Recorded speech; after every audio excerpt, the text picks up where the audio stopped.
I'm Rob Elford with Gale Force Winds, here in the midst of a conversation, many conversations that are so exciting at Innovation Waves Conference, the inaugural conference for Oceans Advance, here in the beautiful city of St. John's, Newfoundland.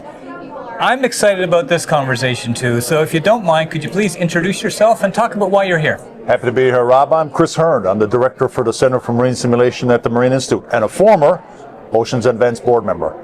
All right. Tell me about, as a former board member, what does Oceans Advance bring to the table in this kind of interesting, exciting tech environment? Well, I think it's really riding the crest of a building wave, where Oceans Advance is right now. I mean, you think about the purpose of the entity to kind of draw together, not like an association or a trade association or a tech association, but really a broad representation of all the oceans related entities, whether it be academic, industry, companies, SMEs, large entities, all that are here in Newfoundland doing work in Newfoundland or doing work on behalf of Newfoundland. So all that coming together is really the story of Oceans Advance. So to have an event like this, where you're able to bring in people and talk about some of the successes, some of the challenges, and some of the opportunities for the future is a really potent thing. Indeed. With all the conversations that you've been part of the past couple of days, what gets you fired up? Well, I spoke initially on the first day about our operations in ICE. The facility that I'm responsible for does many things, obviously, within the marine simulation sphere. One of the things we've been at for a very long time, and is kind of harkening back to the purpose of this conversation, was to prepare people for operating ships in ice-covered waters and in polar waters. Something we take very seriously, and something we've been doing for a very long time. We've put a lot of energy and effort into it.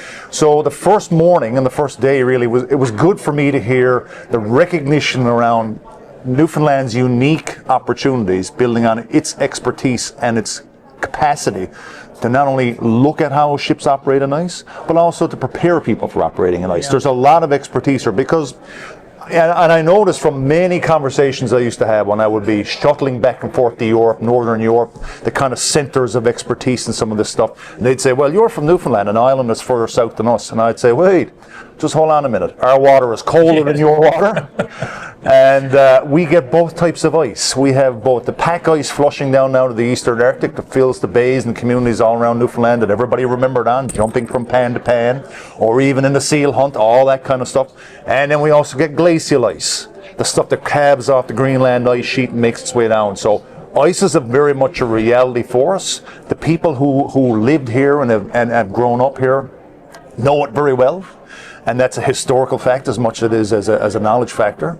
And so being able to capitalize on this now to help Canada pivot back to the things that it needs to be paying attention to in the Canadian Arctic, particularly in the geopolitical sphere or entities that we're dealing with now, is really important. It's a really good opportunity for Newfoundland and Labrador. So I think in moving forward, I think it's always good to revisit how we became such experts. Yeah. So what would you say, what got us to the place of this expertise that we can leverage in moving forward, especially through this challenging political time?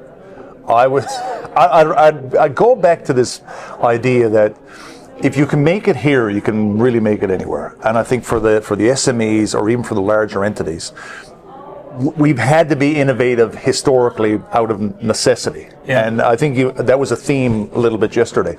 We have to, because there's no other recourse for us. We're not on top of or embedded in a larger international market like you would be if you were in a more centralized location.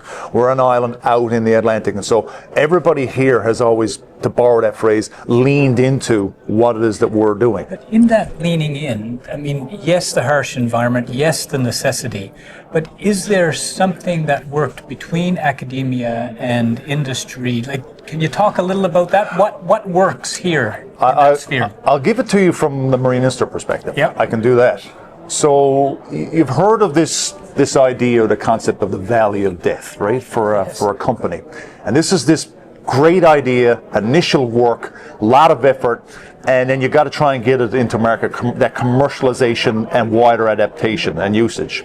So this is the valley of death. The Institute historically and holistically in a measure too, has always been able to fill that middle void. We're there in the middle of that because we have the expertise, we have the technology, we have the capacity, and we have networks that companies can come in, or researchers or somebody else can come in and embed themselves in our facilities, get access to our people to help them refine what it is they're doing, like the beta testing, the technology readiness scale, where you are on that ladder to help you move ahead has always been a kind of a secret sauce for the Institute.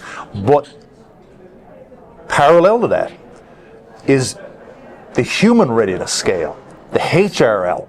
So we're able to help people adapt to technology, also moving ahead as well, because the two of them have to rise. Technology will always be faster, but to get people up to that level as well is very much a part of what we do. And then on the third pillar would be organizational readiness, how organizations prepare for technology adaptation. So to answer your question in a roundabout way, I think that it's been this long history of entities in Newfoundland recognizing all these things.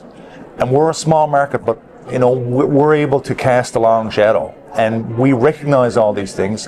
People have had to be adapted, they've had to figure out how to do things, and they've worked together generally collaboratively to move ahead. Yeah.